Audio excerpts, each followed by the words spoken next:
اس یہودی کی لڑکی ایک اجتماع کے قریب سے گزری. ایک عالم باوقار بسم اللہ الرحمن الرحیم کے مراتب بیان کر رہے تھے، فضائل بیان کر رہے تھے کہ بسم اللہ پڑھیں گے تو یہ فائدہ ہوگا، بسم اللہ نہیں پڑھیں گے تو یہ نقصانات ہوں گے. یہودی لڑکی کچھ دیر رک کر کے تقریر سننے لگی. تقریر سننے کے بعد اس کے دماغ اور دل میں بیٹھ گیا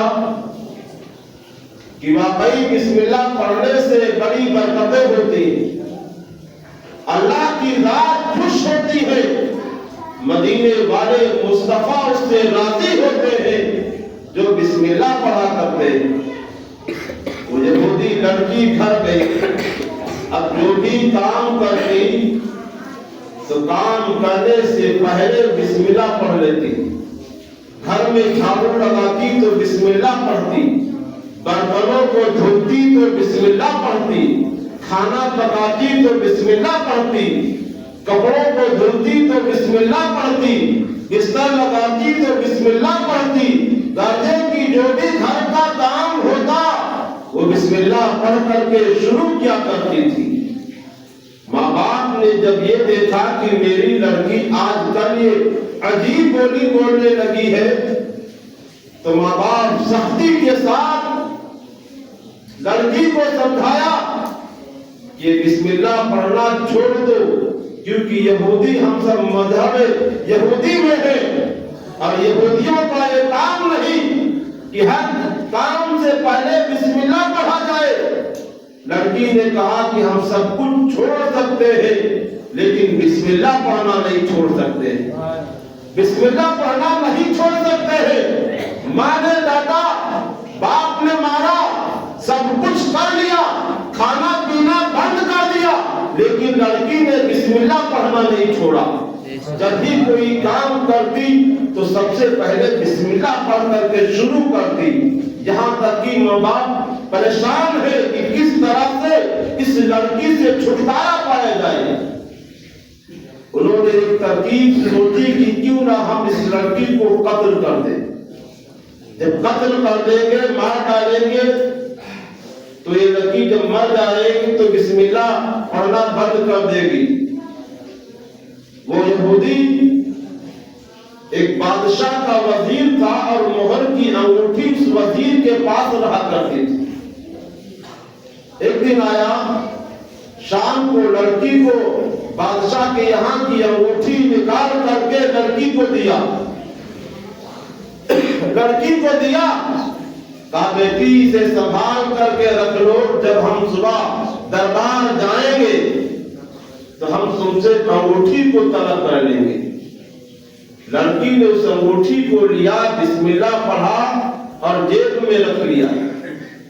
کھانا پکایا، سب گھر والے کھاتے ہیں، لڑکی بھی کھاتی ہے، بسم اللہ پڑھ کر کے سو جاتی.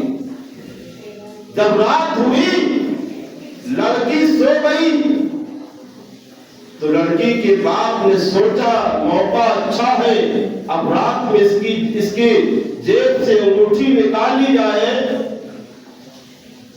اس یہودی نے لڑکی کی جیب سے انگوٹھی کو نکالا.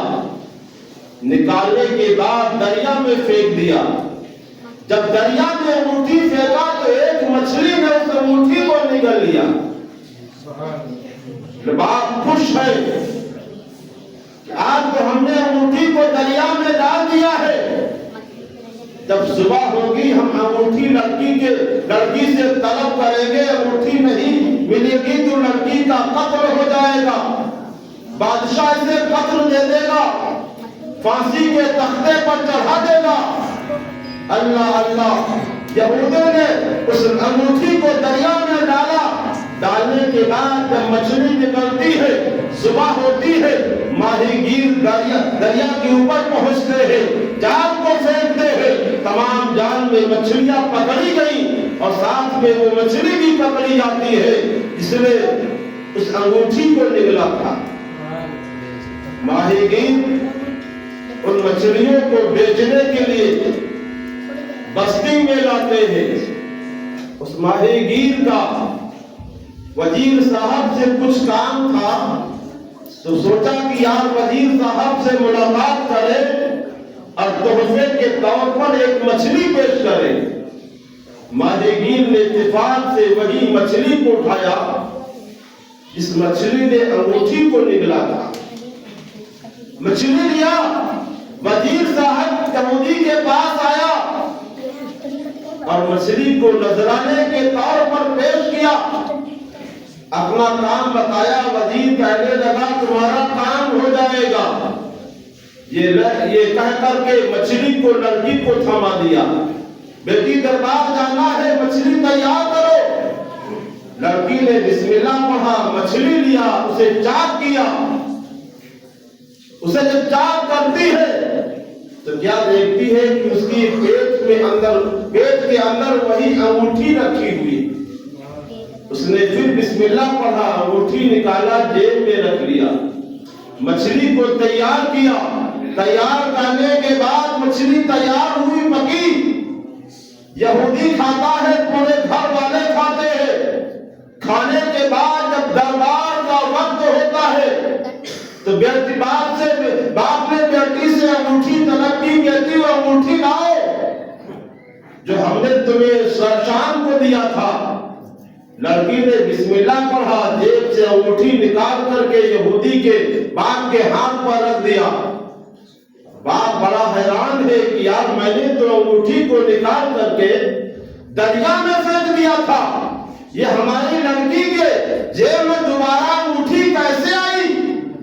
اس نے سوچا ہو نہ ہو یہ بسم اللہ کی برکت، بسم اللہ کی برکت ہے، اس لیے کہ میں نے تو انگوٹھی کو نکال کر کے دریا میں پھینک دیا تھا اور اللہ نے بسم اللہ پڑھنے کی برکت سے دوبارہ اس لڑکی کو انگوٹھی عطا کر دیا۔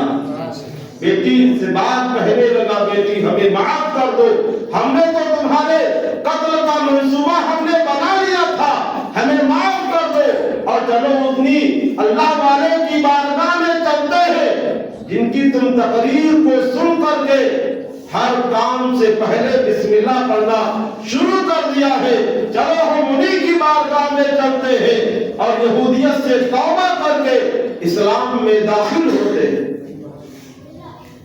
تو میرے بھائیوں، ہم جب بھی کوئی کام کریں ہر جائز کام سے پہلے بسم اللہ پڑھ لیا کریں۔ ایک روایت میں بہت ہی مشہور معروف واقعہ ہے، بلکہ حدیث پاک ہے، اللہ کے نبی صلی اللہ علیہ وسلم